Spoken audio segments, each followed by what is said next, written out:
સો મિત્રો આપણે ઘરે જવા નીકળી ગયા છીએ તો ચાલો જઈએ। તો ચાલો વિડીયોમાં આગળ જોતા રહેજો। સો આપણે અહીંયા આગળ આવી ગયા છીએ તો આ જઈએ આપણે આગળ। આ છે અમારા ઘરનો રસ્તો તો ચાલો જઈએ। ચલો જઈએ આગળ। આ છે અમારો વાડો, વहाँ રહી ભેંસ।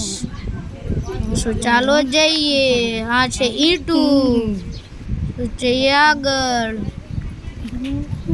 આ છે અમારો બીજો વાડો, અમે રોડે ચડી ગયા છીએ તો જઈએ આગળ। આપણે બીજા રસ્તે ઘરના રસ્તે પહોંચી ગયા છીએ। અમારા ઘરે બહુ બધા મહેમાન આવ્યા છે તો જઈએ આગળ। અમારા ઘરની અંદર આવી ગયા છીએ, તમે જોઈ શકો છો કેટલા મહેમાન છે, જોઈ શકો છો તમે। આ છે ઘર।